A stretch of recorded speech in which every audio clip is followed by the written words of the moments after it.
Welcome to the College Essay Advisors podcast. Before we introduce ourselves, here's a little preview of what's to come. My initial thoughts are one, I'm just so happy that students are recognizing this in themselves, comfortable sharing that with anyone, including us, and and that it does seem, at least to me, in this entirely non-scientific environment, like mental illness is being somewhat destigmatized for this next generation, and that gives me hope.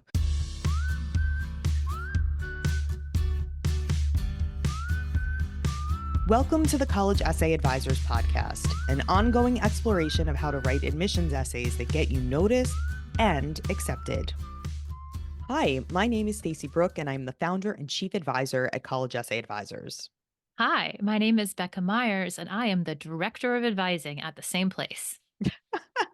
And today we're going to talk to you about how to or whether to write about mental illness in your college admissions essays.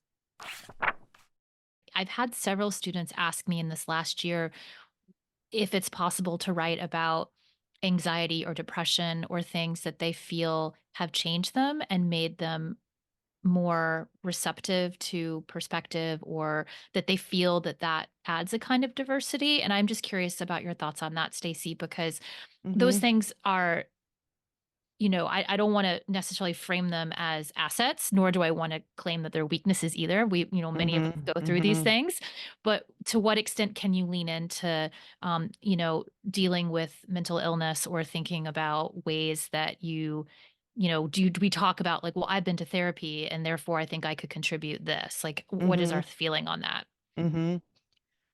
I think it really depends. It depends on the situation at hand, and it is really challenging to address mental health issues because it is one of the few areas that I think is still highly stigmatized, both in life and in college admissions, and I wish that were not the case. I mean, I personally have experience with mental illness. I don't know a single person that doesn't have an issue with mental illness in my own personal life. So, I mean, it is such a um, it's such a pervasive problem, and it's something that I believe pretty much touches everybody. So, and maybe it's just because I'm part of a generation that has grown up with mental illness and is comfortable talking about it, treating it, who doesn't see it as, an inherent character flaw, that I believe that we should be able to talk about these things freely. Um, but I also do sometimes worry about whether or not admissions officers can see past some of the experiences that students want to write about, especially if they are um, ongoing. Um, and if the mental illness that we're addressing has been or remains debilitating in some way in terms of activity, functionality. You never want to give admissions the sense that you won't be able to thrive in your environment, even though it is absolutely insane to assume that students won't have their fair share of mental health challenges and anxiety and uh, other sort of natural outgrowths of stress and adaptation to a brand new environment. Like, of course, people are going to struggle. Um, and people with mental illness should have just as much of an opportunity as anybody else to get a fantastic education. My instinct is usually to refrain from talking about it unless you can talk about it in a way that showcases that you at least understand your health issues and know how to manage them. I think that's really kind of where I fall generally is, can you show an inherent understanding of your situation and what you struggle with, and also prove to admissions that if you're in crisis, you know how to handle it. Um, because I think that shows in and of itself maturity, the ability to reach out for help, the ability to self-analyze, the ability to grow from experiences that are daunting. but it's Yeah, and tough. and I think that what you're saying about showing an ability to handle it, I think we have to even go beyond that and say, "How can I contribute based on it?" You know? Absolutely. The reason I brought this up for the diversity yesterday, I was thinking about students before who've really wanted to talk about, a struggle with anxiety and how it led them to maybe work with a group of children who struggle with Mhm. anxiety and therefore they that Absolutely. that sort of thing. So there needs to be a Yes. little bit of a hard pivot, particularly in the diversity essay, which can't be too inwardly focused on the struggle part of the journey, but more about the Mhm. actual community contribution part. Mhm. um, and it would be interesting for us to do another podcast on how to spin your struggles into gold.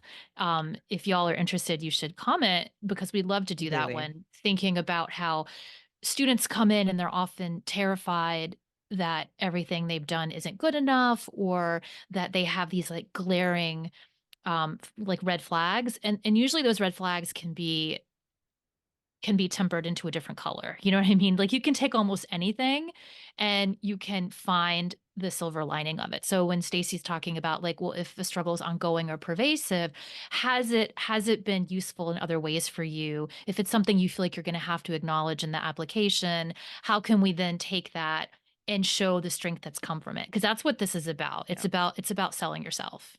Completely. I mean, it also what you're saying reminds me of the common application sort of teaches you how to balance uh that struggle and accomplishment dichotomy.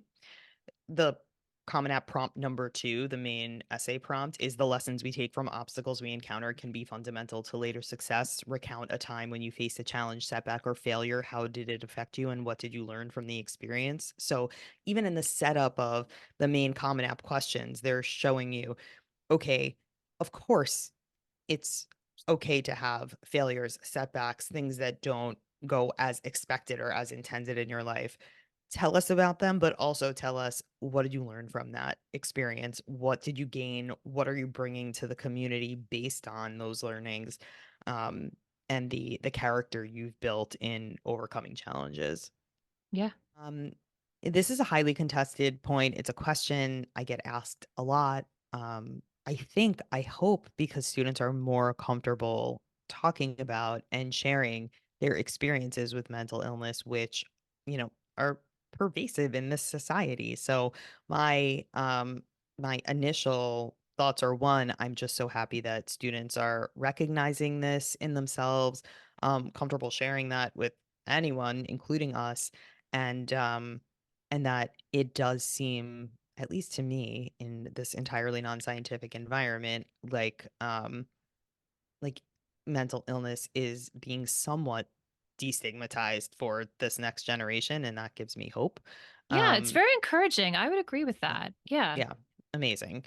Um, and I think the question of whether or not to write about it in a college essay is tricky. Um, I think it really depends on the circumstance, and I think it really, hinges on whether or not you feel, one, like you can write about it in a way that showcases how you manage your challenges, and two, whether or not you want a diagnosis, of mental illness to define you in the eyes of admissions. And I don't think there's anything wrong with that. I do think that there's still it's mental illness um, is one of those characteristics that still does hold stigma in society in a way that uh, does make me tentative sometimes to reveal the details, or to encourage a student to reveal the details within an essay. But it certainly isn't off the table in the way that I think it might have been in the past. I think that my hesitation in giving it a wholehearted recommendation is for students who aren't working with an essay advisor or a reliable editor, reader, because for many students, it's their first time writing in the first person aside from a journal entry. So for our Hmm. students that are thinking about struggling mentally, anxiety, depression, um, all kinds of things. A lot of times those students have journaled, and so they're used to that first person being an outpouring of emotion, as Mhm. opposed to Mhm. what this is, which is a first person exercise in really highlighting your strengths, which Mhm. can completely be an outgrowth of what you've gone through. I mean, Stacey's pointed out one of the Common App prompts is about that, right? Mhm. You're talking about challenges and failures, and not the mental illness is a failure, but feeling like you're a failure can often lead to great growth, right? I think many of us, Mhm. including me, who've dealt with anxiety or mental health issues, have experienced that feeling of overcoming and you want to write about it. But the balance is you can't have 600 words about how the sky was gray and you couldn't get out of bed and you couldn't eat, like, all, like, things that happened for sure, but we gotta move into the, what did you learn from it? How are you contributing? Like, there's gotta be that element of, you are telling us not just to tell us, but because you've somehow come through the other side, or if not through it, because sometimes it's ongoing and that's cool, you have to be able to um, handle it in a way that's contributing. I think I said that Mhm. earlier in the podcast. Like it Yeah. can't just be living through it. It has to be, we have to talk about ways that you are helping others or things that you've learned that you think will still make you a successful college student. Right. As with anything else, as with any college essay, you have to be bringing up a characteristic or something about your life for a reason. So maybe you're bringing up, your mental health challenges in a Y essay because you are majoring in psychology and want to help people overcome eating disorders. Maybe you are bringing up your challenges with depression because having a conversation with a student you're mentoring about your own experiences helped that person have a breakthrough. Um, I think there has to be some very pointed end to you discussing these kinds of challenges again, as with anything else, you're only going to bring something into the conversation on an application because you're trying to showcase something that ultimately will prove to admissions that you're a contributor to the community. Yeah, I would love to close this just with a reiteration of what I know you also believe, which is that um, mental illness is common, it's pervasive. There is nothing wrong with you if you have a mental illness diagnosis or if there is something inside of you that feels like it's a little bit off, and confronting those kinds of issues is brave and incredible, and I'm so excited that so many more people feel comfortable doing that. So props to all of the students who actually you don't have to embrace it publicly, but who are able to embrace those challenges for themselves because it isn't easy. And we totally support you and that. And it is normal. That's all I want to say. absolutely. And it's okay if you don't have it figured out yet too, if it feels ongoing. A lot of the Common App prompts are framed in terms of, how did you move through this to the other Right. side? And we are talking Mhm. about the other side, but we're talking about moments of the other side. We're not talking about Mhm. you've shut the door on that depression. Like it doesn't really Completely. happen that way. So if you're Completely. thinking about that in terms of having learned from a thing that's in the past, doesn't have to feel like that. We are all works in progress. And I think even admissions would agree with that. They're not expecting perfect people because none of us are perfect people to appear on their doorstep. So um just wanted to end with that thought. That's our episode for today. Thank you so much for listening or watching. If you like our content, please like and subscribe to follow us for more. Happy writing!